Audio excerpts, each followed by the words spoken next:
Many AAA companies have outsourced their story writing capabilities to Sweet Baby.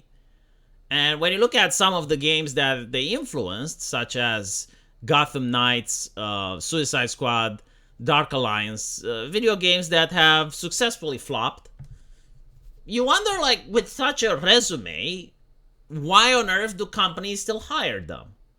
And the answer is so that they can be ESG compliant.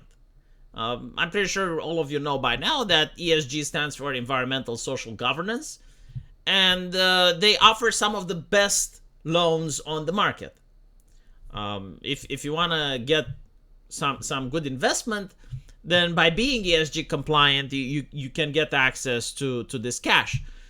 So how do you become ESG compliant, right? Like if you're Ubisoft, how do you make sure that you access those loans? And the answer is you outsource, right? So you hire a company like Sweet Baby, and they will write the story for you. They will make sure that your game is woke as fuck, and you get the loan, right? Like you please the investor, but unfortunately, as you can see, it comes at the detriment of the customer.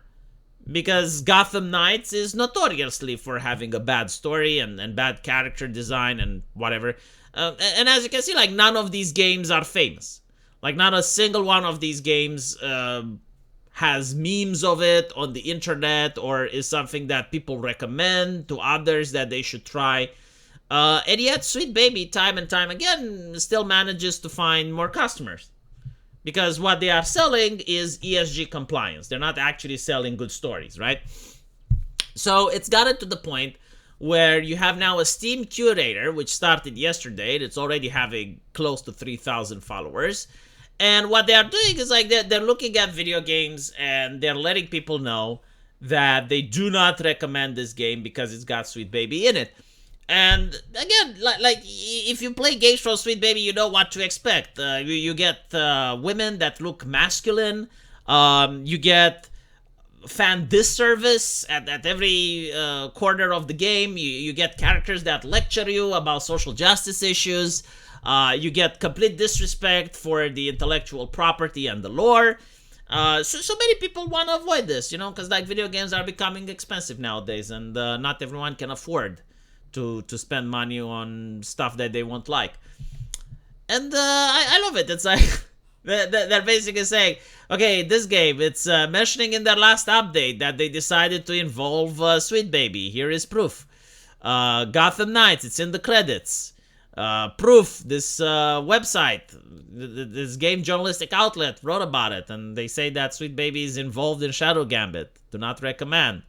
Dark Alliance, like here's so basically what they're doing is like every single time a game development company makes it public that they're working with Sweet Baby, they will get the Steam Curator to let people know.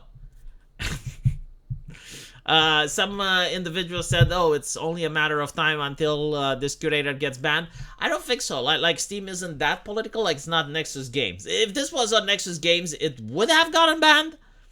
But it's not on Nexus Games, so therefore it's fine. Still hilarious, though. I mean, obviously it's not going to change the market, but like the fact that Sweet Baby has become such a meme is interesting in and of itself. I would say, though, that Sweet Baby isn't the only consultant that does this to games, right? Like there's many other companies.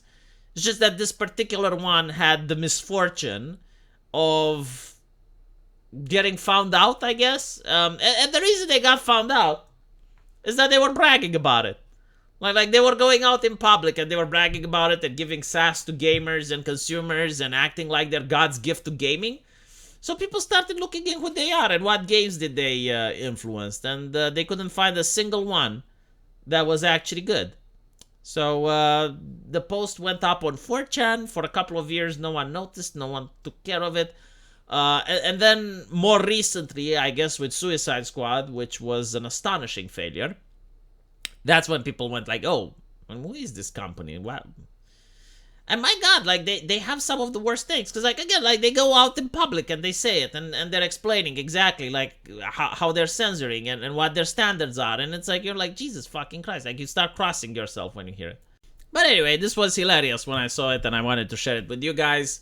Let me know what you think. I'll see you in the comment section. And if you want to support the channel, there is also a link into the pinned comment. It takes you to my subscribe star. Take into account that $1 in the US is has more purchasing power in Romania, like Tucker Carlson pointed out. And if you want to support the channel for any reason, I will give you buyer's remorse in return. See you guys in the comment section. Take care.